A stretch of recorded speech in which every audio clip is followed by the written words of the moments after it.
أهلا بيكم يا أصدقائي في السلسلة الجديدة ساحر الشطرنج.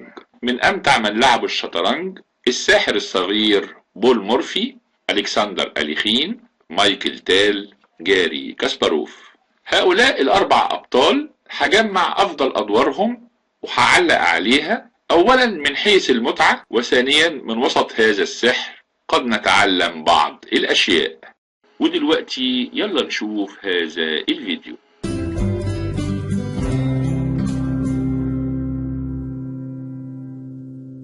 كاسباروف اتولد في باكو عاصمة أذربيجان عام 1963، واعتبر الكثير من محبي الشطرنج إن كاسباروف هو متقمص شخصية أليخين اللي كان أستاذ في التكتيك.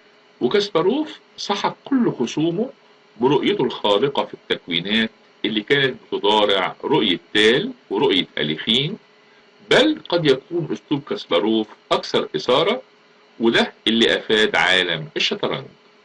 وفي الأدوار اللي هنشوفها في رحلتنا مع كاسباروف هنشوف إزاي كاسباروف حطم منافسيه، رغم إن منافسين كانوا من بين أفضل وأقوى الجراند ماستر، ولكن لا أحد منهم يستطيع أن يقف أمام ضربات مطرقة كاسباروف.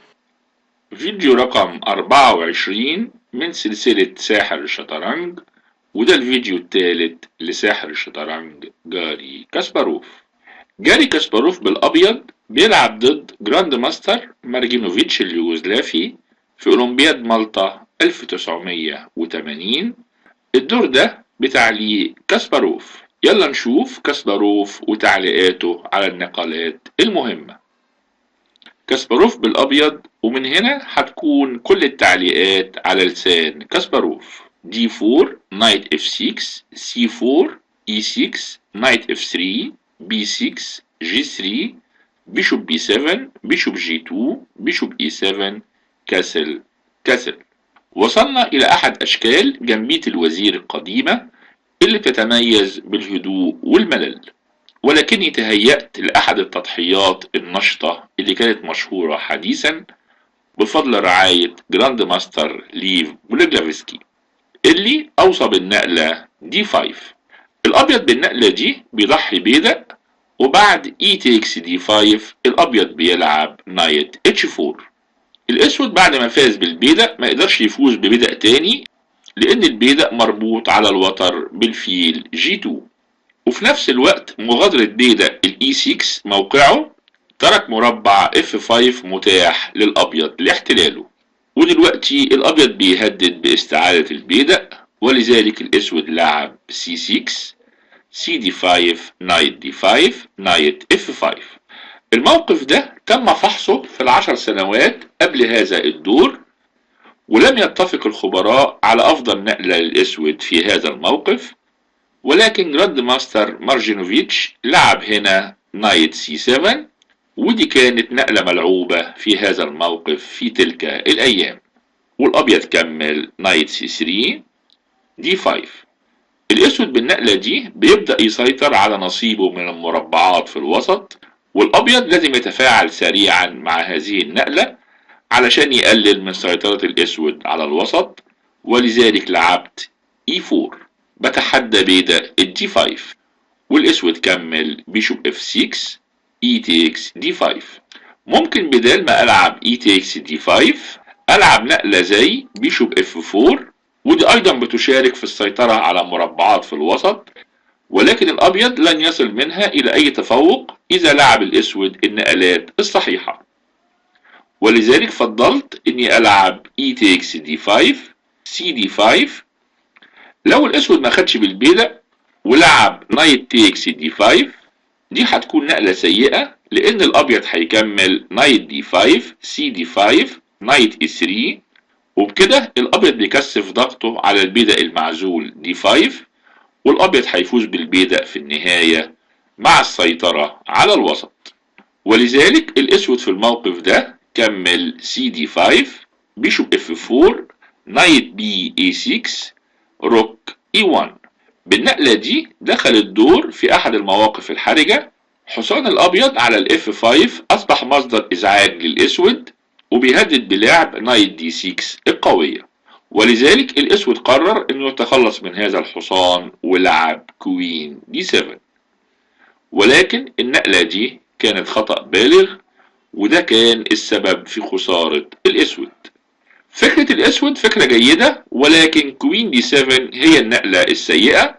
كان ممكن للاسود في هذا الموقف يلعب نقلة زي بيشوب سي 8 طالب الحصان، وافضل نقلة للابيض هي كوين اتش 5 جي 6 نايت اتش 6 تشيك كينج جي 6 كوين اف 3 بيشوب جي 5.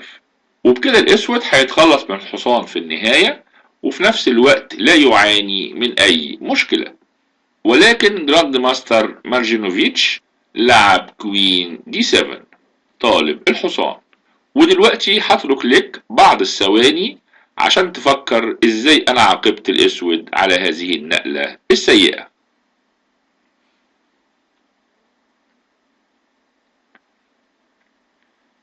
بالفعل لعبت النقلة القوية بيشوب اتش 3.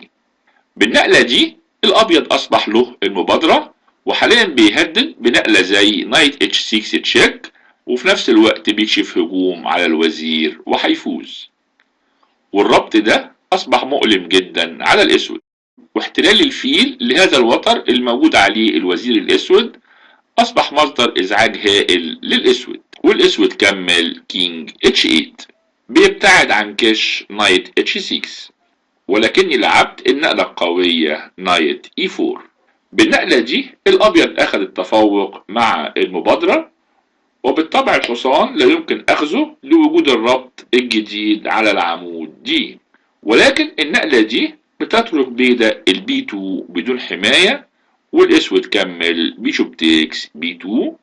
لكن مين يهتم في هذا الموقف بهذا البيدق البسيط؟ نايت جي 5، والاسود رد كوين سي 6. لو الاسود ملعبش كوين سي 6 واخد رخ الاي 1 بيشوب تيكس اي 1، هكمل ببساطة كوين تيكس اي 1، ودلوقتي طالب تشيك ميت على المربع جي 7، والدفاع الوحيد هو اف 6. ولكن هنا هحسم كل الامور بالنقلة روك اي 7، والابيض سيطر على الدور وفي سبيله الى انهائه سريعا. ولذلك في الموقف ده الاسود كمل كوين سي 6، وبدأت في اللمسات النهائية للفوز بنايت اي 7 طالب الوزير كوين اف 6. ودلوقتي انهيت الدور بتكوينة بسيطة، وهترك لك بضعة ثواني اخرى لتفكر ايه افضل نقلة للابيض في هذا الموقف.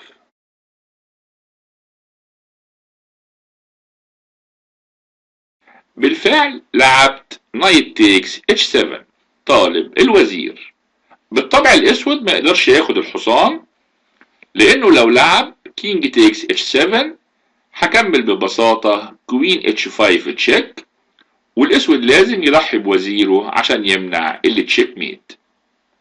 ولذلك الاسود في الموقف ده لعب كوين دي 4 طالب تكسير الوزيرين، لكن النقلات اصبحت من هنا اكثر سهولة، وكملت بكوين اتش 5 طالب تشيك ميت بكش بالكشف بنايت اف 6، والدفاع الوحيد هو الجي 6 كوين اتش 4 طالب ايضا نايت اف 6، والاسود كمل يائسا بيشوب تيكس اي 1، وبعد نايت اف 6 تشيك الاسود سلم. النقلة الوحيدة هي كينج جي 7 كوين اتش 6 تشيك كينج تيكس اف 6 بيشوب جي 5 تشيك ميت. ارجو انكم تكونوا استمتعتوا بدور كاسباروف وتعليقه على النقلات.